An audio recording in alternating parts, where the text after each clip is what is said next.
Halo, assalamualaikum teman-teman. Oke, oke, teman-teman. Hari ini sebelumnya saya mau mengucapkan dulu, minal aidin wal faizin, mohon maaf lahir dan batin karena tepat hari ini tanggal 24 Mei kita merayakan hari Lebaran. Walaupun hanya di rumah saja, tapi nggak apa-apa ya. Tetap kita merasakan vibes-nya hari Lebaran. Oke, hari ini kita sesuai dengan tema hari ini, Lebaran. Konsepnya itu akan membahas Lebaran nih dari negara lain. Oke, saya tulis dulu ya komennya di sini. Akan dipin agar teman-teman tahu nih. Oke, saya pin dulu ya biar teman-teman tahu kita apa yang kita bahas hari ini. Sebentar, teman-teman. Oke. Nah, di Bahas Bareng Trans TV ini kita akan membahas temanya itu suasana lebaran di beda negara. Kenapa saya bahas beda negara ya? Karena di sini saya akan membahas yaitu eh, langsung berbincang-bincang dengan tiga negara langsung nih. Yang pertama itu ada dari negara Jepang, yang kedua itu dari negara Jordania, dan yang terakhir itu dari Jerman. Nah, di sini saya akan berkesempatan langsung ngobrol dengan Dubes RI yang berada di Jepang dan juga di Jordania, dan terakhir itu WNI dari Jerman. Nah, di sini kalau kalian mau nanya-nanya suasana lebaran di negara Jepang, untuk saat ini saya akan ngobrol dengan langsung yaitu Wakil Dubes Jepang, yaitu Pak Tri Purnajaya. Di sini saya masih menunggu untuk Pak Tri join. Sepertinya belum ada. Saya lihat dulu ya. Belum kelihatan nih teman-teman. Oh iya, belum ada nih. Sambil menunggu Pak Tri Purnajaya atau Wakil Dubes RI Jepang yang di sana, pengen nanya-nanya dulu dong. Nah, hari ini kan pas banget hari Lebaran nih. Dan bener-bener di rumah aja, sholat id di rumah aja. Pengen tahu dong gimana rasanya kalian pertama kali merayakan Lebaran yang beda dari tahun-tahun sebelumnya, yaitu di rumah aja. Pengen tahu dong, coba cerita dong, komen di bawah nih teman-teman. Kira-kira gimana rasanya? Atau mungkin kalian lebih suka di rumah aja, atau mungkin kalian lebih suka sebenarnya jalan-jalan gitu loh, kayak ke rumah saudara dan sebagainya gitu. Kayak coba dong komen teman-teman. Sepi banget kak dari Anita Kimril. Iya, sepi banget sih memang, tapi nggak apa-apa ya. Yang penting kita masih bisa merayakan hari Lebaran ini gitu. Nah, bagi kalian yang ingin mengetahui kayak apa sih suasana yang di Jepang itu Lebaran seperti apa, boleh nih komen di bawah, karena kalian bisa, insya Allah nanti akan dijawab langsung oleh Wakil Dubes RI Jepang. Wah, ayo jangan kalian menghilangkan kesempatan emas ini, bisa ngobrol langsung, bisa tanya-tanya langsung ke Wakil Dubes RI ini, karena ini kesempatan emas banget ya. Kapan lagi kan seorang kedubes RI ini yang di Jepang mau live IG bareng kita kalau di sini gitu. Kita masih menunggu nih teman-teman. Oke, belum kelihatan. Tunggu dulu ya. Dari Rizka Melizara, rasanya sedih karena nggak bisa ketemu sama keluarga besar. Jangan bersedih hati, kalian masih bisa komunikasi lewat online ya. Bisa video call, bisa chatting online gitu. Yang penting kalian tidak putus silaturahmi ya. Oke, oke. Belum ada nih teman-teman. Oke, kita coba lihat ya.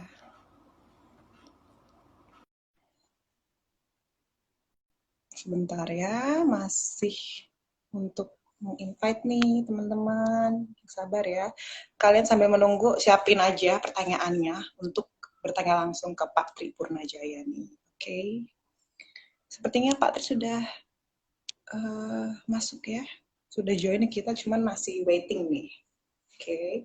Ke teman-teman yang gabut, yang bosan, silahkan langsung join, langsung lihat live kita hari ini karena bakal berbeda banget dari yang lainnya gitu. Oke, teman, bentar ya. Sebentar. Sebenarnya sudah join nih teman-teman, cuman kayaknya perihal di itu deh, di apa? Di sinyal ya. Sebentar, oke. Sabar teman-teman. Tahan ya, tahan pertanyaannya. Mungkin kalian bisa sambil menunggu, sambil nonton live kita ini, masih bisa sambil makan ketupat gitu ya, sambil makan nastar gitu. Karena ini tontonan yang sangat seru banget. Sebentar teman-teman, masih tidak bisa. Oke, masih menunggu ya. Coba di sini siapa yang penggemar negara Jepang? Ayo, siapa yang penggemar negara Jepang? Ayo acungin tangan. Yang penggemar di sini, yang berangan-angan ingin ke Jepang dan sebagainya, kalian wajib dengerin atau nonton live kita hari ini.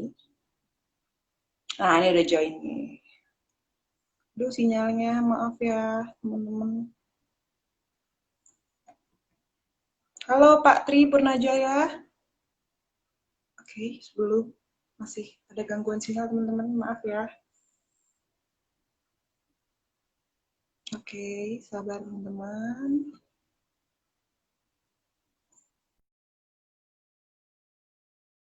Halo. Kenapa ya? Sebentar ya, aku mau ya sepertinya sinyal di sana gangguan nih, teman-teman. Aku hubungi orang sana dulu ya.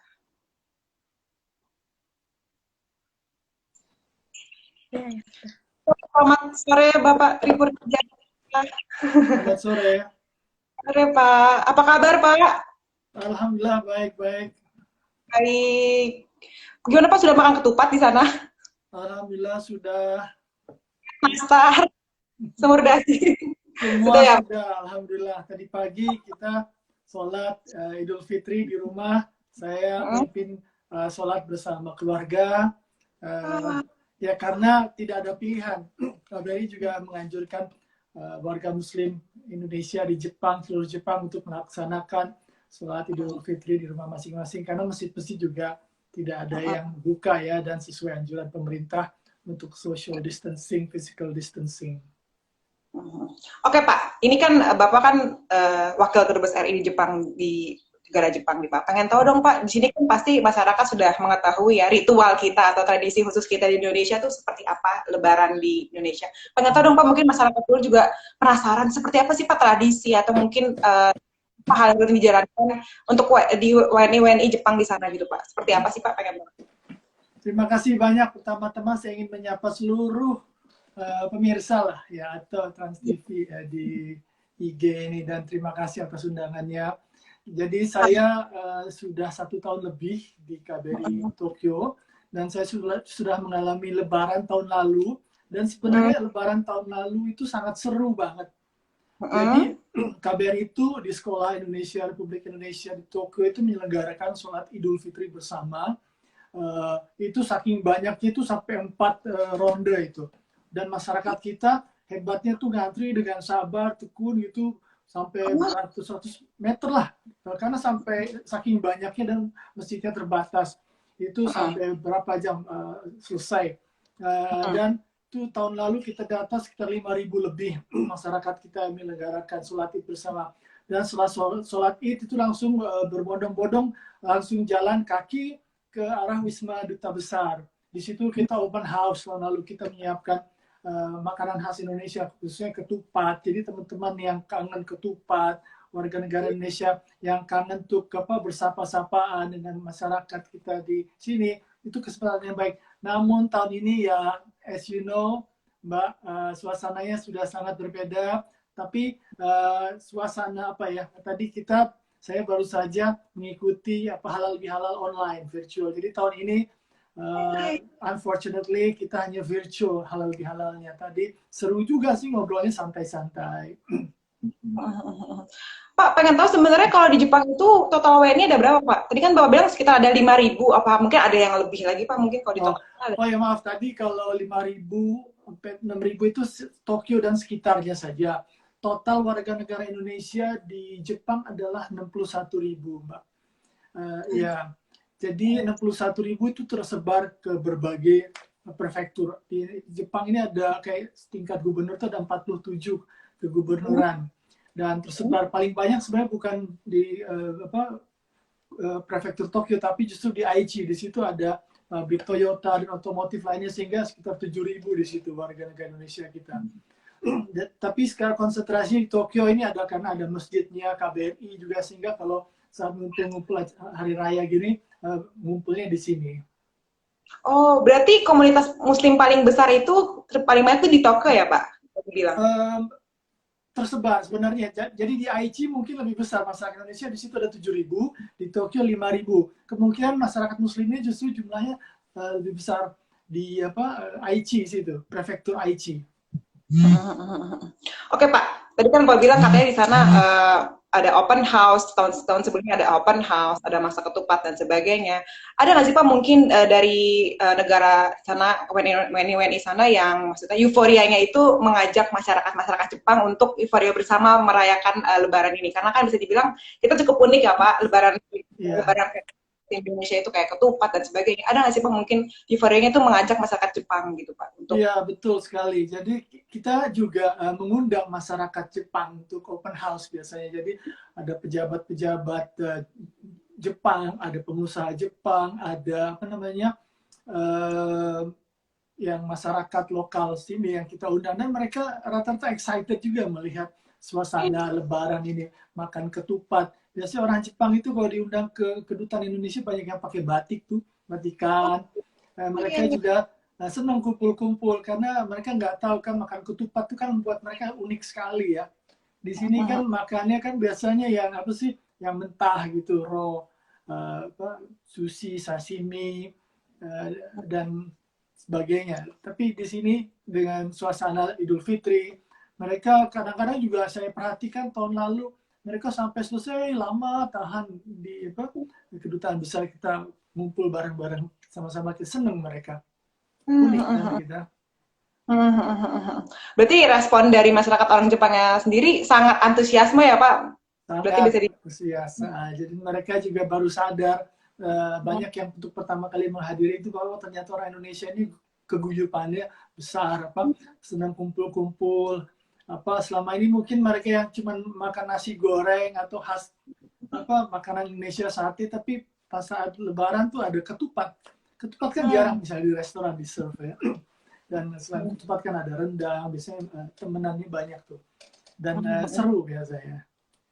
Oke, tahun ini kan agak berbeda ya, tidak melaksanakan sholat, juga tidak ada open house, dan tidak, maksudnya tidak ada makanan-makanan seperti orang Jepang. Antusiasmenya sudah suka. Ada nggak sih Pak orang masyarakat Jepang gitu yang menanyakan atau istilahnya cari gitu masyarakat makanan-makanan dari kayak tadi salah satunya ketupat. Ada nggak sih Pak orang Jepang yang mencari seperti itu gitu Pak untuk mau makan ketupat gitu? Iya betul. Jadi memang ada beberapa orang Jepang yang benar-benar hobi makan makanan Indonesia tuh. Jadi sebagai informasi aja, di Tokyo dan sekitar ini nggak terlalu banyak. Jadi cuma ada sekitar 7 atau 8 existing. 2-3 bulan yang lalu sebelum COVID tuh baru dibuka teman soto Betawi. Saya sendiri yang meresmikan. Cuman setelah itu nggak lama kemudian COVID, saya juga nggak tahu apa masih dibuka atau enggak. Tapi artinya animo untuk menikmati makanan-makanan Jepang ini cukup tinggi. Dan tentunya mereka juga surprise dengan makan ketupat itu karena isinya begitu kaya kan, dengan rempah-rempah segala macam, ada rendangnya, ada ayam gorengnya segala macam. Mungkin untuk mereka unik ya rasanya karena beda dengan makanan mereka. Mereka sangat tertarik, cocok lah. Oke Pak, pengen tahu dong Pak, di sana kan dia Bapak bilang ada masjid juga di daerah Tokyo sana. Total tuh masjid ada berapa sih Pak kalau boleh tahu di sana? Jadi di Tokyo itu ada beberapa, ada Masjid Indonesia Tokyo ada, itu dikelola oleh KBRI, itu berdampingan dengan Sekolah Republik Indonesia Tokyo.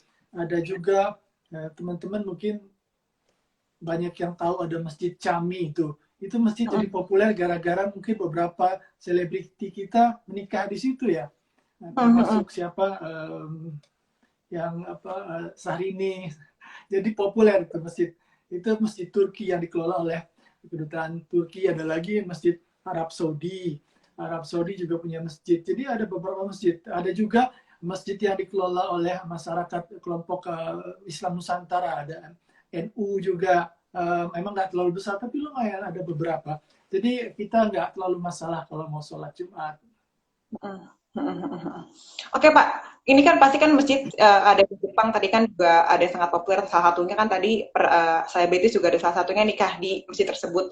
Dijadikan itu ajang wisata juga karena kan cukup unik ya masjid sholat, dan juga pasti kan bangunannya sangat bagus dan sangat unik gitu. Jadi tempat wisata juga nggak sih Pak, di Jepang kira-kira? Oh iya, betul sekali. Jadi Masjid Jami itu di situ selain ada kafenya juga ada bisa beli beli souvenir, Oh, beli makanan halal. Di situ ada toko Muslim food lah ya. Dan itu masjidnya cukup unik dengan desain atau arsitektur eh, khas klasik Turki, classical Turki.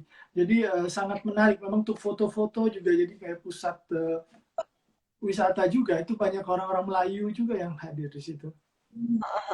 berarti tidak masalah ya Pak kalau ada maksudnya masyarakat Muslim di Indonesia ingin berlibur ke Jepang, tidak masalah ya Pak, karena masjid ada di mana-mana dan makanan pun juga tersedia di mana-mana, dan aku ternyata sangat responnya sangat antusias juga ya kalau ada masyarakat Indonesia di sana, terutama Muslim ya. Betul. Jadi belakangan ini memang pemerintah Jepang ini cukup gesit dia melihat peluang. Waktu kan mestinya tahun ini ada Olimpiade ya. Jadi sudah Hmm. 2 tahun sebelumnya Jepang itu sudah mempersiapkan misalnya makanan halal. Belakangan ini banyak sekali yang restoran-restoran yang Muslim friendly.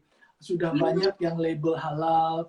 Jadi kalau mau diakses itu banyak sekali restoran-restoran yang halal. Bukan hanya halal Jepang, tapi juga ada halal misalnya kebab atau masakan Indonesia segala macam itu sudah ada beberapa. Jadi sudah ada kayak semacam guidebooknya. Bahkan kemarin itu saya diminta untuk hadir untuk ada buka restoran juga untuk steak halal gitu ya. Jadi memang Jepang ini melihat peluang itu bisnis maupun kepentingan sosial, ekonomi itu cekatan. Lihat itu ada peluang karena dipikirnya kan kalau ada Olimpiade akan banyak jutaan bahkan ya manusia yang hadir di sini, itu peluang ekonominya besar. Wow, saya mendengarnya terkesima sekali Pak di sana. Keren sekali Pak di sana. Sumpah saya mendengarnya terkesima sekali.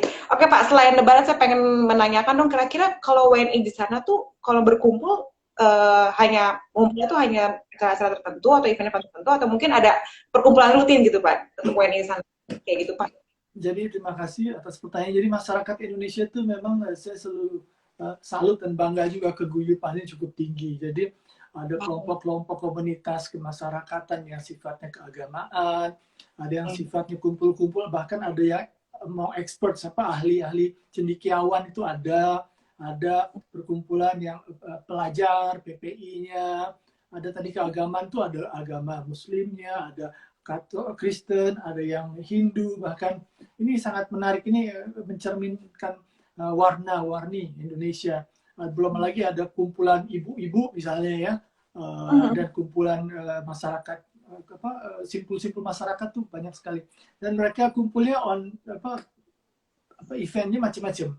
Jadi kita biasanya kumpul dalam rangka pasti hari-hari besar keagamaan, misalnya Natal, dan misalnya 17-an, Lebaran dan sebagainya. Selebihnya masalah kita itu cukup guyup ya, artinya senang kumpul-kumpul, ada arisannya.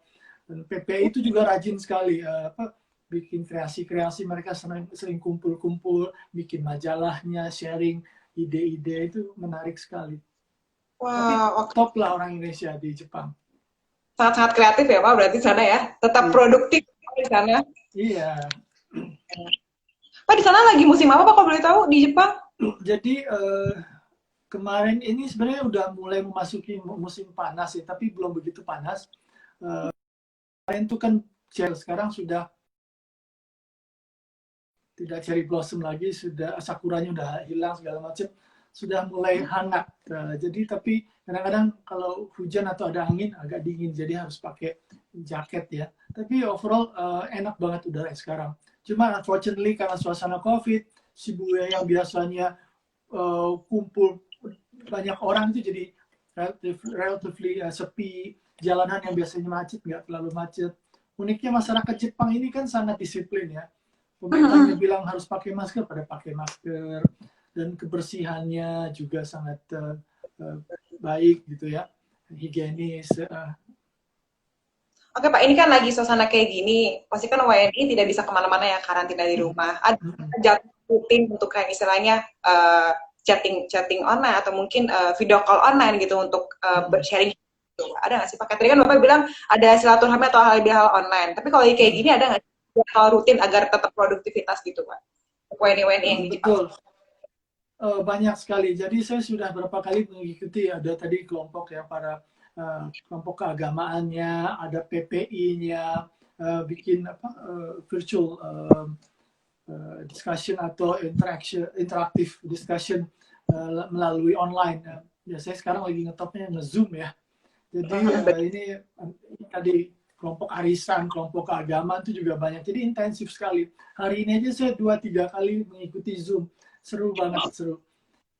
Jadi Zoom itu apa, yang kadang-kadang faedahnya yang selama ini kadang-kadang dari jauh juga bisa kita ketemu ya. Selama ini kita mungkin nggak pernah ketemu, sekarang kita ya Iya. tentunya lebih lebih enak ketemu langsung, tapi karena nggak ada pilihan. Tapi jadinya yang selama ini kita nggak pernah ketemu jadi ketemu. Senang juga sih. Pak, oke.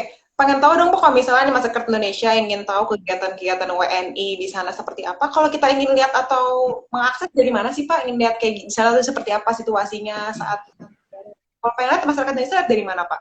Mungkin ada media sosialnya atau apa? Ada banyak. Jadi setiap organisasi kemasyarakatan tuh ada websitenya juga. Misalnya tadi ada PPI, ada KNII, ada bahkan yang tadi kelompok apa ya, ikatan-ikatan masyarakat lainnya. Tapi kegiatan mereka sebenarnya banyak. Mungkin ada juga yang nggak tercermin di website. Bisa apa? Mereka biasanya kalau ada media sosialnya bisa diakses dan sangat aktif ya. Dan KBRI selama ini senang melibatkan teman-teman dari berbagai komunitas ini untuk secara aktif mendukung kegiatan-kegiatan promosi misalnya tadi atau biasanya kalau situasi normal itu buka bersama segala macam. Tapi apa enak lah, masyarakat Indonesia itu kan sebenarnya asik. Benar. Hmm. Oke Pak, waktunya sepertinya sudah habis nih Pak, kita perbincangan kita kali ini. Ini Pak, terima kasih banyak sudah Terima mau. kasih.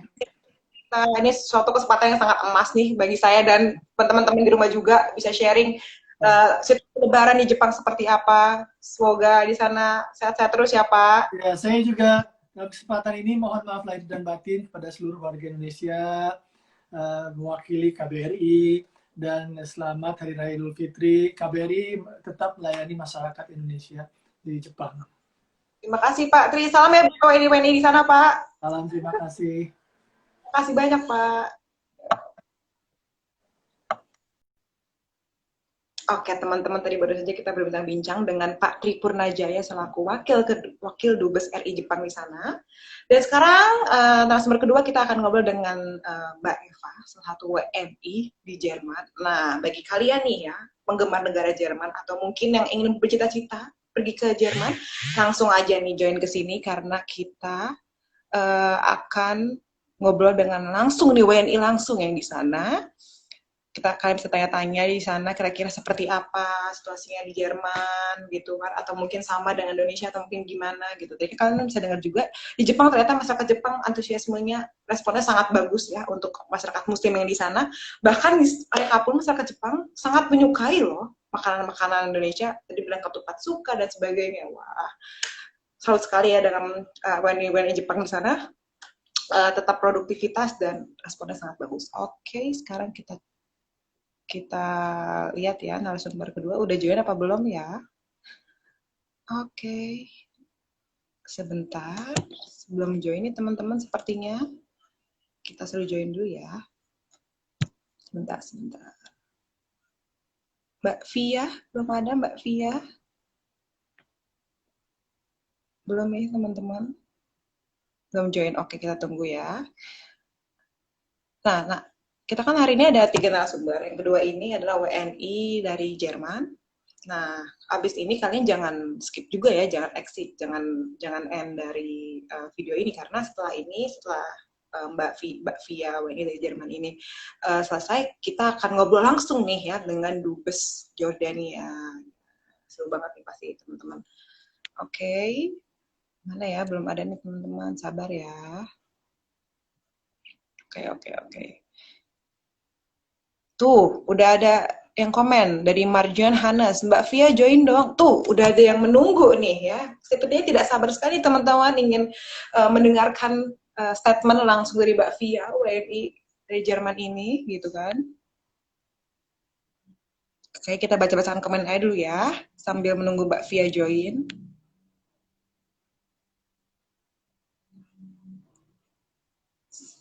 Oke. Wah, responnya sangat positif banget ya teman-teman. Makasih ya udah join atau nonton live kita hari ini. Karena ini kesempatan yang sangat emas bagi kita semua bisa ngobrol langsung dengan WNI di sana. Tuh. Bagi kalian penggemar dari negara Jerman dan penasaran Jerman seperti apa, bisa siapkan komen, siapkan pertanyaan dan komen di bawah sini ya. Gitu. Karena kita waktunya cukup singkat nih teman-teman, nah sebenarnya 3 dan waktu cukup singkat hanya sekitar 20 menit saja untuk ngobrol dengan mereka, karena kan bisa dibilang mereka kan juga sibuk, padat dan sebagainya, jadi kita harus waktunya harus sangat padat juga nih. Tuh.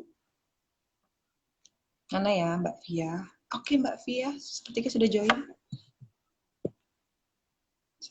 Teman-teman, nah Mbak Via udah join nih, sekarang kita waiting dulu ya. Halo. Oh Mbak Via, Assalamualaikum. Apa kabar? Hai. Halo, cantik sekali ya aslinya ya. Terima kasih. Mbak Via apa kabar? Baik, alhamdulillah baik. Kami di sini baik-baik semua. Saya, suami dan anak saya. Alhamdulillah ya. Mbak Via, sekarang kita mau sharing-sharing nih ya untuk seperti apa sih kehidupan di Jerman ini selaku WNI yang di sana gitu. Mbak Via, aku pengen nanya tuh, di sana Mbak Via udah berapa lama sih tinggal di Jerman nih? Kami di sini sudah hampir menjalani 3 tahun. 3 tahun tinggal di Jerman. Tapi untuk Lebaran, kami sudah menjalankan 2 kali Lebaran. Nah, tapi tahun ini cukup berbeda ya, karena seperti yang kita ketahui bahwa ada situasi corona, jadi benar-benar sangat berbeda. Biasanya di tahun pertama ini, di tahun pertama saya waktu saat di Lebaran di Jerman ini, kami biasanya sering melakukan makan-makan sholat idul adha pastinya bersama-sama dengan warga Muslim Indonesia yang ada di Jerman. Kebetulan kota saya ini di kota NRW di Bonn, dan kami biasanya mengadakan sholat id, kemudian makan-makan bersama. Yang pasti makan-makannya juga makan-makan khas Lebaran, sama seperti Indonesia, lontong sayur, opor ayam, terus ada cendol, dan pastinya ini adalah momen yang paling tunggu-tunggu oleh kami warga Indonesia Muslim di Jerman yang pastinya bisa berkumpul. Karena di sini kami juga tidak punya keluarga, maksudnya keluarga kami semua di Indonesia ya. Semua di Indonesia, kami hanya bertiga di sini bersama suami dan anak-anak. Jadi teman-teman itu bagaikan layaknya sebagai keluarga di sini gitu. Wow. Selalu ketahui. Mbak, mau tanya dong gimana sih rasanya, kan ini udah 3 tahun di Jerman. Gimana sih Mbak rasanya berlebaran jauh dari keluarga di Indonesia kan? Walaupun tadi Mbak bilang keluarga kita di sini ya teman-teman WNI kita juga gitu kan. Betul. Gimana Mbak rasanya jauh dari keluarga gitu? Jauh dari keluarga pasti sedih. Ya pasti itu sedih ya. Kehilangan pastinya. Karena momen Lebaran itu adalah momen saatnya berkumpul dengan keluarga, silaturahmi, bermaaf-maafan. Tapi kami di sini hanya bisa melalui video chat saja.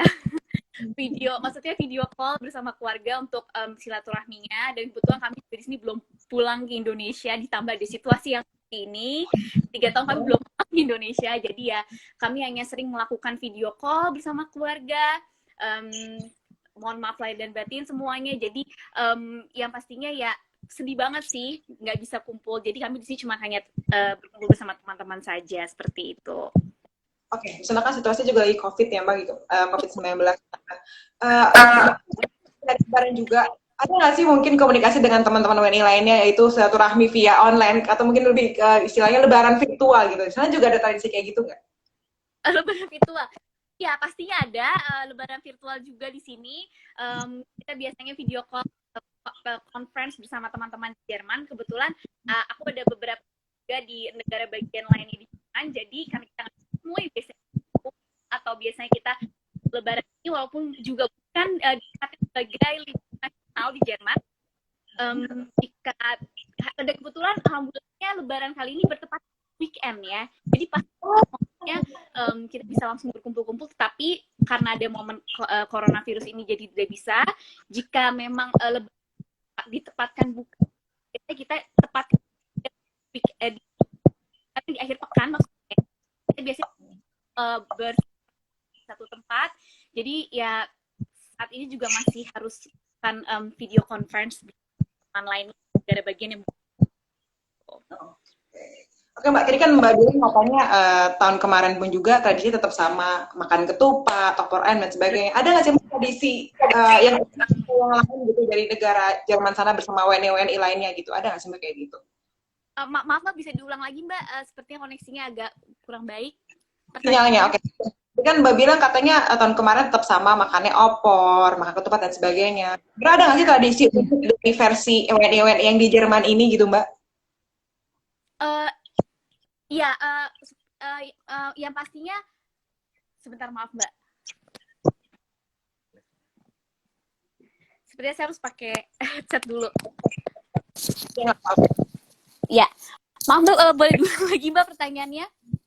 Iya Mbak, kita pengen tahu dong Mbak, kira-kira di sana ada nggak sih tradisi khusus? Kan tadi kan Mbak bilang tetap untuk dari segi menu makanan tetap sama, ketupat, opor ayam dan sebagainya. Ada nggak sih Mbak mungkin sana tradisi khusus bersama WNI-WNI yang lainnya di Jerman, seperti mungkin arak-arakan dan sebagainya, ada nggak sih Mbak di sana? Oh, Pokoknya ya seperti ya pertama yang aku mau yang signifikan sebenarnya nggak ada, sama aja karena kan seperti yang tadi aku sudah jelaskan bahwa di sini Lebaran itu bukan sebagai yang diakui oleh negara Jerman, oleh federal negara Jerman. Ini hanya sebagai bagian dari negara Jerman, bagian dari perayaannya saja. Di sini sebutnya adalah Cukkefest, disebutnya, yang bahasa Indonesia adalah festival gula, sebutnya seperti itu. Nah, tapi yang membedakan tradisi itu tidak ada. Mungkin untuk warga negara Indonesia sama ya, tradisinya kita silaturahmi, makan-makan lontong sayur, itu untuk warga negara Indonesia. Tetapi kalau misalnya untuk negara lain seperti yang merayakan Lebaran, misalnya dari Turki atau dari Arab seperti itu, Saudi Arabia, biasanya pasti mereka merayakan khususnya di rumah mereka masing-masing juga pastinya, dan masakannya juga yang berbeda gitu. Tapi kalau untuk yang signifikan sepertinya tidak ada. nggak ada ya, oke. Iya, Ya, ini maka di Jerman sudah berjalan 3 tahun. Pasti kan untuk tahun pertama itu cukup sulit ya Mbak. Ya, Itu gimana sih Mbak? Jadi salah satu minoritas masyarakat yang ada di Jerman tuh rasanya gimana sih Mbak? Ceritakan pengalamannya. Siapa tahu ntar di masyarakat Indonesia ada juga mungkin yang mau berencana tinggal di Jerman seperti Mbak gitu. Iya, yang pastinya memang untuk warga memang Muslim di Jerman itu sangat minoritas. Tapi di sini kita disamaratakan semuanya, tidak ada yang dibeda-bedakan. Di sini juga masjid gampang ditemui. Jika untuk mau beribadah juga tidak dilarang, karena kita harus sholat 5 waktu, menjalankan ibadah 5 waktu, tidak dilarang. Juga yang bekerja, kebetulan saya juga bekerja di sini, saya juga menjalankan puasa. Tidak dilarang juga, jadi sama sekali tidak ada larangan apapun. Tetapi memang untuk kaum minoritas sangat ya, menurut saya tidak merasa dikecilkan di sini. Saya sangat dihargai juga sebagai Muslim di sini, seperti itu. Bahkan banyak teman-teman di kantor saya yang menggunakan hijab seperti itu. Jadi mereka menghargai warga Muslim di Jerman seperti itu. Responnya dari masyarakat Jerman seperti apa sih Mbak, antusiasmenya? Karena tadi kan saya sebelumnya juga sudah dengan satu wakil dubes RI di sana, antusiasme warga Jepang pun katanya sangat top sekali loh Mbak di sana. Kalau di sana seperti di Jerman. Iya, sama Mbak di sini. Ya, halo. Halo. Sudah jelas suara saya? Iya, sudah jelas Mbak, sudah jelas. Maaf, pertanyaannya tadi boleh diulang lagi Mbak, seperti ada yang terputus. Antusiasme. Respon dan antusiasme warga Jerman di sana seperti apa? Melihat warga Muslim di sana kan ada yang pakai hijab, ada yang puasa, atau mungkin ada yang pasti kan ada yang kebingungan mungkin itu kamu ngapain, terus ada kayak gitu kan Mbak? Itu gimana Mbak? Iya, betul. Ya, di sini memang berbeda, tetap kembali lagi kepada masing-masing pihak, persepsi dari setiap seseorang itu ya. Yang pasti ada juga berpandangan negatif juga ada, tapi saya menilai lebih banyak yang berpositif karena di sini tidak ada larangan apapun. Bahkan anak saya yang di taman yang sudah masuk di kindergarten, walaupun belum masuk ke kindergarten dikarenakan situasi corona ini, mereka para guru-guru juga mengucapkan selamat hari Lebaran untuk merayakan perayaan Cukerfest ini, sebutnya yang hari raya Lebaran itu. Jadi antusiasmenya lebih banyak mengarah positif juga seperti itu dibandingkan yang ke negatif. Antusiasmenya juga sangat tinggi seperti itu. Walaupun memang walaupun maaf, saya masih melanjutkan lagi, walaupun memang sebenarnya tidak terlalu banyak yang mengucapkan selamat Lebaran secara personal, iya, tapi secara umum nggak terlalu sih, tidak terlalu. Karena di sini memang mayoritasnya adalah Katolik dan Kristen seperti itu. Oke, Mbak pernah nggak sih Mbak mungkin salah satu warga Jerman sana sudah mencoba atau mencicipi makanan khas Lebaran gitu, kayak ketupat dan opor ayam itu Iya, udah belum Mbak? Ada iya, responnya seperti banyak. Mereka paling suka tuh santan ya. Saya juga nggak ngerti kenapa. Karena di sini banyak teman-teman di Jerman juga yang seneng banget sama santan. Bahkan teman saya yang menikah dengan warga negara Jerman, teman saya, jadi dia itu tiap hari makannya tuh mintanya santan terus gitu loh, kayak lontong sayur, opor gitu-gitu. Jadi mungkin bagi mereka tuh sesuatu yang gurih, unik dan berbeda, karena jujur makanan di Barat itu gitu-gitu aja gitu lah. Gimana ya sebutnya, gitu-gitu aja gitu. Maksudnya lebih nggak variatif gitu loh dibandingkan kita yang ketimuran, yang banyak sekali yang lebih variatif. Jadi bagi mereka ini sangat sangat antusiasme sekali dalam segi makanan. Dan saya juga loh di sini sangat merindukan makanan rumah ya. Saya merindukan makanan rumah untuk apalagi ya saat momen Lebaran seperti ini. Oke Mbak, tadi kan Mbak bilang juga katanya di sana masjid banyak juga dan gampang dicari gitu kan, mudah dicari, Betul. mudah ditemui. Iya. Kalau Iya. itu seperti itu juga nggak Mbak? Gimana Makanan Mbak? Maaf. Nanti Mbak bilang masjid di sana mudah ditemukan gitu. Kalau di Iya. sana juga untuk Indonesia mudah ditemukan juga nggak Mbak? Untuk warga apa Mbak? Maaf Mbak, terputus Mbak. Untuk makanan Indonesia di sana mudah ditemukan juga nggak? Untuk makanan Indonesia. Makanan Indonesia kebetulan saya ini tinggal di bagian North Westphalia, yang dimana bukan di ibu kota, saya di kota Bonn, yang dimana dulu adalah mantan ibu kota negara Jerman. Di sini nggak ada, di sini tidak ada restoran Indonesia sayangnya, tetapi restoran Asia banyak. Berbeda dengan di Berlin, yang mana adalah ibu kota negara Jerman, itu banyak sekali makanan Indonesia. Sepertinya ada lebih dari 3, dan bahkan di Berlin itu ada yang namanya seperti tempat khusus untuk menjual makanan-makanan khusus Indonesia, seperti bahan makanan juga banyak di sana. Tetapi di kota saya sayangnya tidak ada seperti itu. Nggak apa ya Mbak, tapi yang penting masyarakat Jerman seenggaknya di Berlin bisa menyicipi makanan Indonesia ya. Betul. Dan waktu saya ke sana juga benar-benar sangat terobati banget restoran Indonesia di Berlin itu. Jadi benar-benar wajib banget harus ke sana. List pertama. Oke Mbak, ini ada dari teman kita namanya Muhrin San 011, katanya salam dari Kendari Mbak. Gitu. Iya, salam Bali. Halo. Minal aidin wal faizin. Oke, kita bacakan lagi ya Mbak komen-komen sebelumnya nih. Iya. Oke, dari Mas John katanya, wah hebat Mbak Via katanya. Terima kasih. Terima kasih. Oke, Mbak pengen tahu dong, ini kan kita kan udah masuk ke hari Lebaran ya. Untuk pasti kan sebelumnya kita kan sudah merayakan atau melaksanakan puasa 1 bulan puasa ini. Betul. Atau dong Mbak, perbedaan waktu di sana sama di Indonesia tuh berapa lama sih gitu? Dan Ya, ya betul. Jam berapa Ya. Mbak? Gitu. Jadi karena kita di sini sedang masuk musim panas, kita itu masuk yang namanya Sommerzeit. Sommerzeit itu artinya waktu musim panas. Waktu musim panas dengan waktu musim dingin berbeda. Waktu musim panas di sini saat ini kita berbeda 5 jam lebih dulu Indonesia ketimbang dulu di Jerman. Jadi saat ini sekarang setengah 12 siang. Kondisi saat ini setengah 12 siang, dan ketika saat puasa kita menjalani 18 jam puasa. Karena kita harus menunggu matahari terbit dan matahari tenggelam kan. Jadi ya cukup lama gitu untuk puasa di sini. Jadi ya semakin berat, Mbak. Cukup berat 18 jam, yang biasa 12 jam ini 18. Iya. Jadi biasanya sahurnya lebih banyak gitu.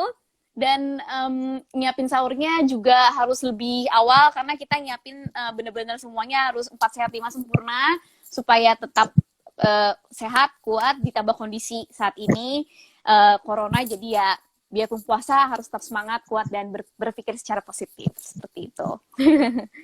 Pengen tanya sebelum kita menutup pembicaraan kita hari ini, pengen tahu dong Mbak, apa yang paling Mbak Fia rindukan dari Indonesia nih? Mungkin dari segi makanan atau dari segi apa ini sih Mbak pengen tahu? Yang paling dirindukan dari Indonesia adalah yang pertama pasti tak lain dan tak bukan adalah keluarga yang pasti dirindukan sekali ya. Selain itu yang pertama, yaitu yang kedua adalah atmosfernya. Atmosfernya sangat berbeda di Jerman dan di Indonesia. Jadi itu yang sangat saya rindukan sekali. Yang ketiga adalah teman-teman pastinya. Walaupun di sini juga banyak teman-teman Indonesia di Jerman. Ya, tetapi saya juga merindukan teman-teman saya. Yang pastinya seperti itu. Dan itu dan yang terakhir adalah ya pasti makanannya. Yang saya rindukan itu soto ayam, soto Betawi.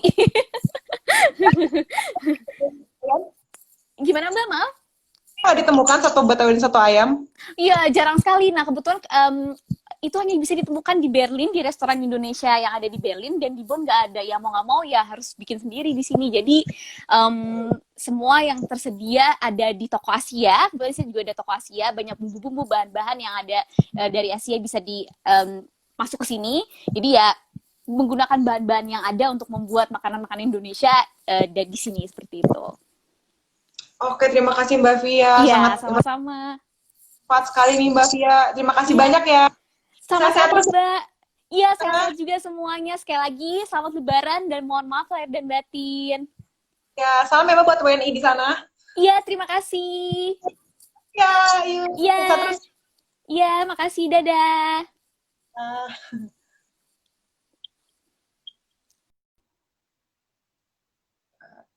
Oke, teman-teman, tadi baru saja kita berbicara dengan Mbak Fia, satu WNI yang berada di Jerman. Nah, tadi seru banget ya ngobrol kita. Tadi bahas katanya juga banyak masyarakat Jerman yang menyukai masakan santan. Wow, bener-bener ya, ternyata masakan Indonesia itu juga sangat cocok loh di lidah-lidah orang Jerman situ.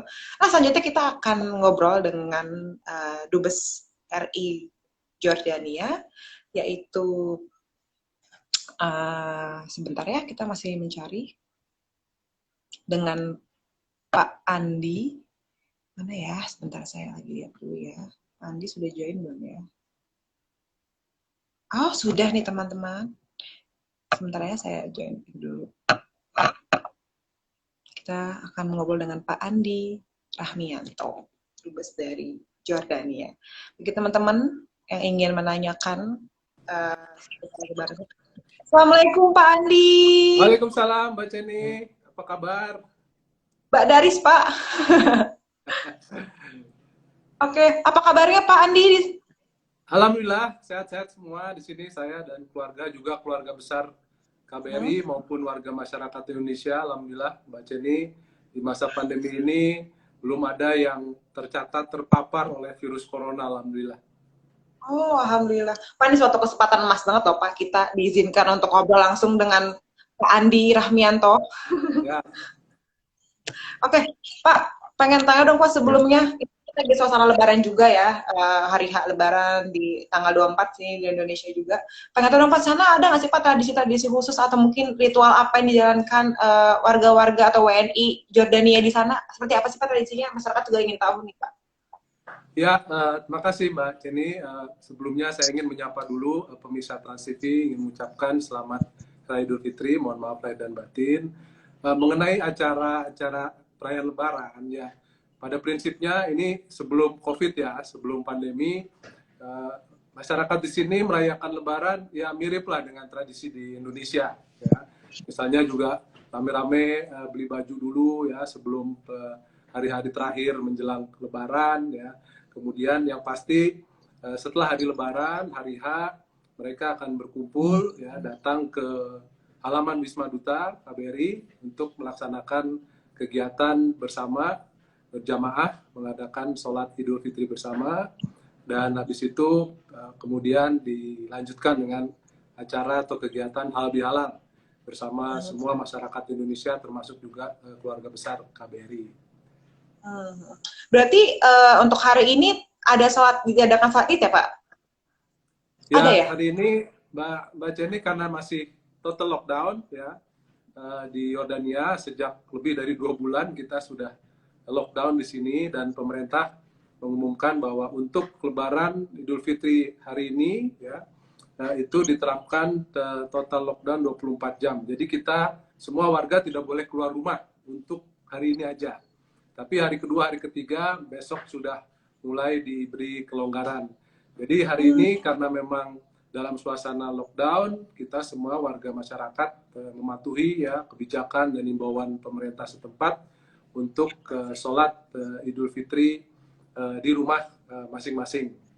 Namun ya beda memang dengan perayaan tahun-tahun sebelumnya, Mbak Jenny. Tahun ini alhamdulillah kita KBRI ya bekerja sama dengan himpunan pelajar mahasiswa di Yordania. Setelah acara sholat Idul Fitri masing-masing di rumah tadi, kita juga menyelenggarakan sebuah kegiatan ya dalam rangka menjalani kenormalan baru ya, new normal. Kita tadi mengadakan juga acara halal bihalal online, halal bihalal virtual dengan mengundang ke hampir kira-kira 100 teman-teman wakil masyarakat Indonesia ya, diaspora Indonesia yang tersebar di beberapa kota. Sebelumnya didahului dengan khutbah. Jadi semacam pengganti ya khutbah Idul Fitri yang harusnya menjadi bagian dari ibadah sholat Idul Fitri. Jadi cukup meriah tadi, semua masyarakat bisa saling menyapa ya, saling silaturahmi meskipun secara online, tapi minus dengan opor ayam dan lontong sayur. Oke. Pak Andi, maaf sebelumnya nama saya Daris Pak, bukan Mbak Jenny. Oh sorry, tadi yang kontak soalnya Jenny. Enggak apa-apa. Oke, nggak apa-apa. Tadi Bapak bilang katanya ada istilahnya lebaran virtual atau lebaran online gitu, video call. Jadi tadi Bapak bilang minus opor ayam. Memang tidak ada yang itu Pak, maksudnya memasak opor ayam dan sebagainya untuk WNI-WNI yang di sana gitu. Ya karena itu tadi Mbak Daris, karena situasinya lockdown, kita tidak boleh keluar rumah. Ya.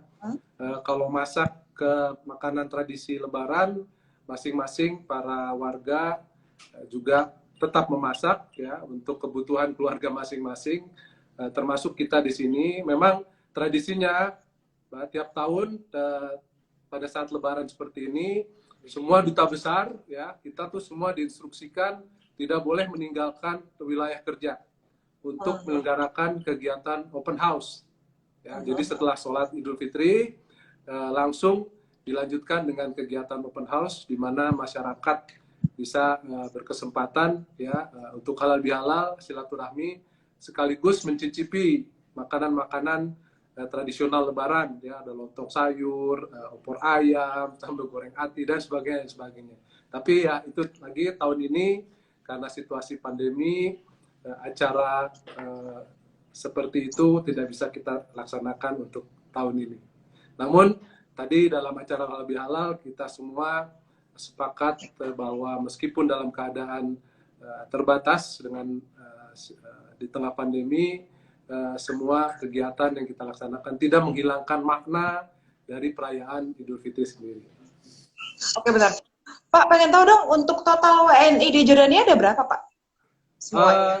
Ya sampai saat ini ada sekitar 1.200 warga negara Indonesia di sini.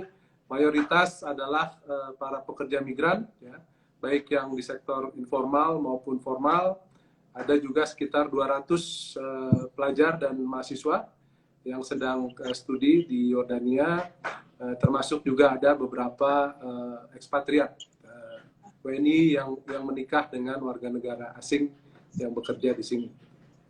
Banyak sekali ya Pak ternyata WNI di sana. Lumayan. Kalau untuk wilayah yang paling banyak WNI itu di wilayah apa sih Pak kalau boleh tahu?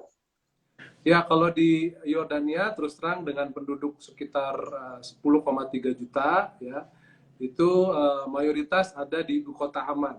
Ada sekitar 4 juta warga negara Indonesia, mayoritas yang tinggal adalah di kota Amman. Dari 1.200 mungkin kira-kira ya hampir 800-an yang tinggal di kota Amman dan sekitarnya. Banyak ya Pak ternyata di sana. Lumayan, Mbak. Dulu malah lebih banyak lagi. Ya, Pak, ingin tahu tahun yang lalu. Gimana? Tahu dong Pak, kira-kira di sana untuk respon dari masyarakat Jordania seperti apa Pak terhadap masyarakat Indonesia? Atau mungkin di sana ada nggak sih dari WNI-WNI sana atau mungkin kegiatan WNI sana kayak istilahnya menjual makanan-makanan khas Indonesia gitu Pak di sana? Dan responnya seperti apa sih untuk warga Jordania? Ya, makasih Mbak. Prinsipnya warga Yordania sangat terbuka, sangat ramah terhadap warga negara Indonesia. Ini tentunya disebabkan karena memang hubungan historis antara kedua negara ya. Kita tahun depan insya Allah akan merayakan 70 tahun hubungan diplomatik ke Indonesia dengan Yordania ya. Jadi dengan struktur masyarakat yang hampir mirip ya, kita sama-sama mayoritas negara berpenduduk Muslim ya, meskipun ada agama-agama lain di sini, tapi dengan toleransi, dengan pluralisme, kedua negara menurut saya bisa menjadi model ya bagi toleransi dan pluralisme. Jadi boleh saya katakan bahwa mereka sangat welcome, mereka sangat menyambut baik ya, seperti saudara sendiri ya. Jadi misalnya Mbak sebagai contoh, saya tuh kalau jalan ke kunjungan ke daerah-daerah itu seringkali diminta mampir oleh warga kalau mereka tahu oh ada duta besar Indonesia, ayo mampir minum teh atau sekedar minum teh dan minum kopi begitu. Jadi itu hanya gambaran bagaimana mereka sangat menerima warga negara Indonesia. Selain itu juga sebetulnya salah satu pengikatnya, kebetulan saya di sini Mbak bertugas juga untuk negara Palestina. Jadi di Yordania ini boleh dibilang 60-70% penduduknya itu adalah keturunan Palestina. Bahkan masih ada juga sekitar 2,3 juta pengungsi Palestina yang tinggal di Yordania. Jadi faktor Palestina ini juga menjadi perekat begitu antara hubungan Indonesia dengan Yordania di masa-masa, apalagi juga termasuk di masa-masa seperti ini. Sejauh ini Mbak, kebetulan baru sekitar 3-4 bulan yang lalu ada seorang warga negara Indonesia yang baru membuka rumah makan. Ya, rumah makan tidak besar ya, tapi cukup representatif. Saya sudah ke sana dan prosesnya juga KBRI terlibat ya, termasuk juga ibu-ibu anggota Dharma Wanita membantu memberikan advice lah begitu terkait khususnya dengan makanan. Dan di sini kita di Wisma juga punya juru masak Mbak yang juga kita libatkan untuk membantu pemilik restoran ya dalam menyiapkan makanan-makanan yang akan dijual tidak hanya bagi WNI tapi juga bagi warga Yordania pada umumnya. Oke. Untuk masyarakat Jordania sana gimana Pak setelah pernah nggak sih Pak mencicipi masakan Indonesia dan responnya seperti apa Pak? Atau mungkin suka atau mungkin dia bilang mau lagi dong atau mungkin ketagihan seperti apa Pak mungkin? Ya, pada umumnya mereka sangat suka dengan makanan Indonesia dan mudah beradaptasi dengan makanan Indonesia kecuali yang pedas-pedas ya, karena umumnya orang Arab kan tidak suka pedas. Tapi jika makanan itu tidak terlalu pedas, mereka senang sekali. Yang paling favorit misalnya yang selalu ditanya kalau kita bikin acara dengan mengundang masyarakat Yordania adalah bala-bala. Bala-bala. Bakwan bala-bala itu Mbak, ya itu makanan favorit. Dan juga sebagai informasi, salah satu produk andalan Indonesia yang menjadi favorit di sini adalah Indomie. Oh wow. Jadi Indomie dalam berbagai rasa dan juga pop mie ya, yang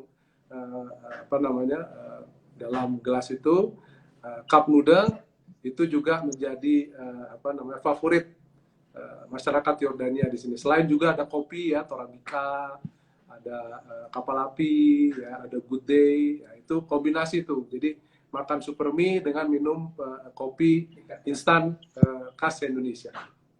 Wow, hebat sekali ya. Ternyata ini bakwan aja disukai loh oleh warga Jordania.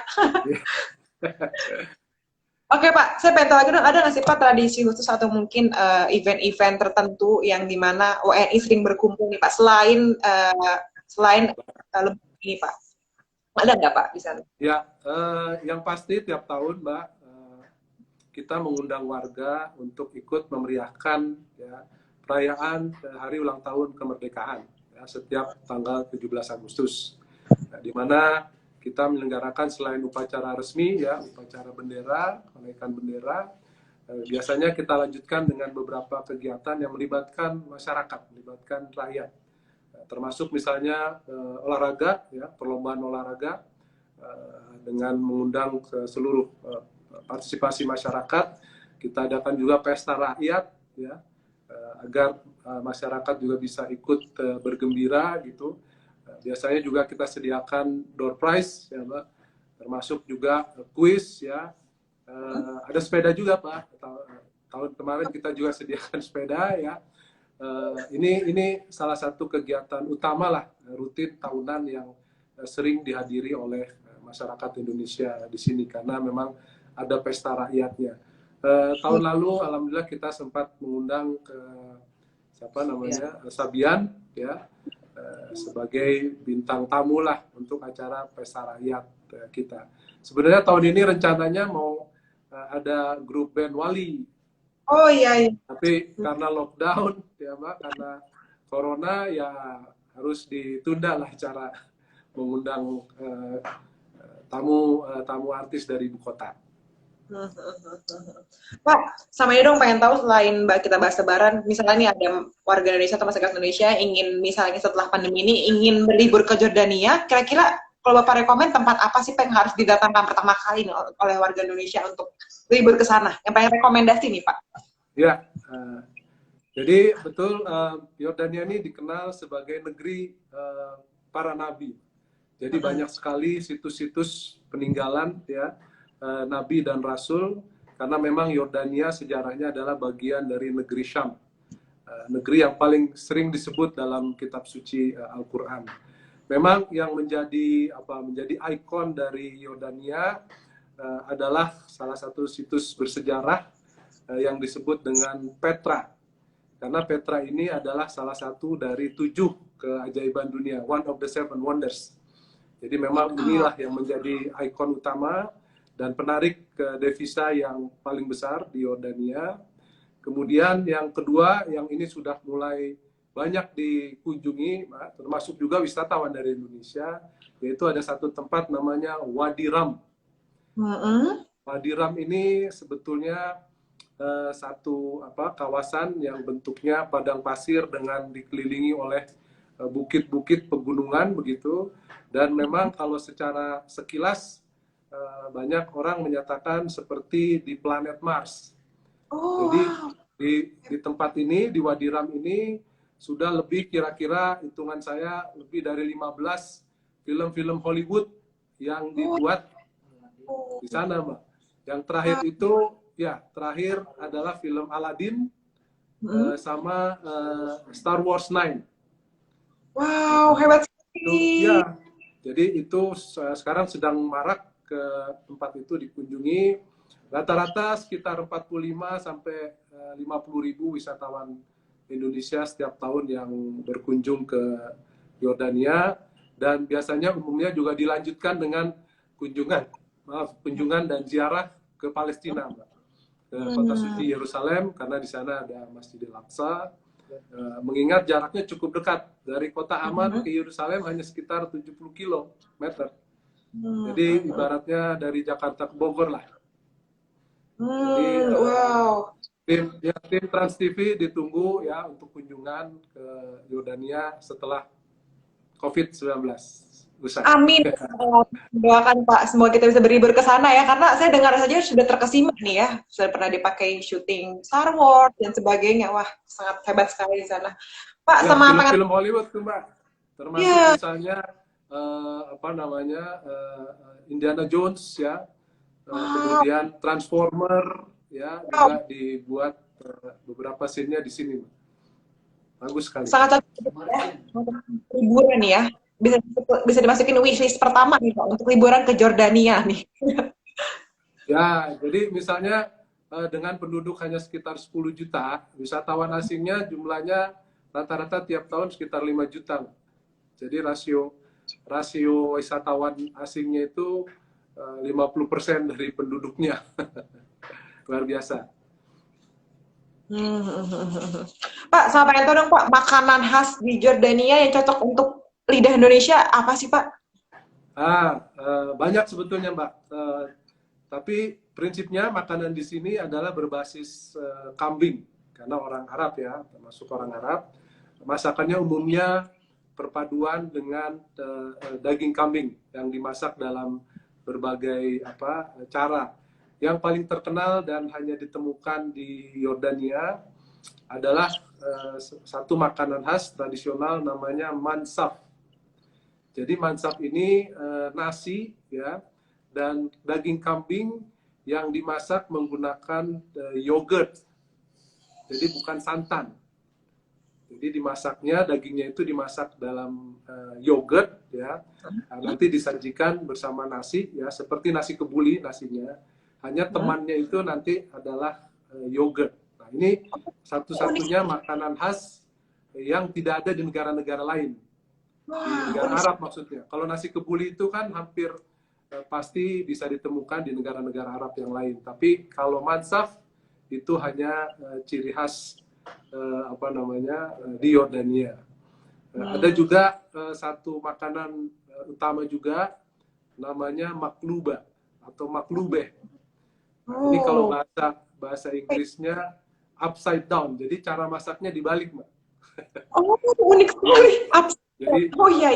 itu juga menarik ya. Itu juga kombinasi, Mbak. Kalau itu makanan nasi ya seperti kebuli, tapi temannya bisa kambing, bisa ayam, dan ada beberapa jenis sayuran ya seperti terong, kemudian brokoli misalnya sebagai temannya.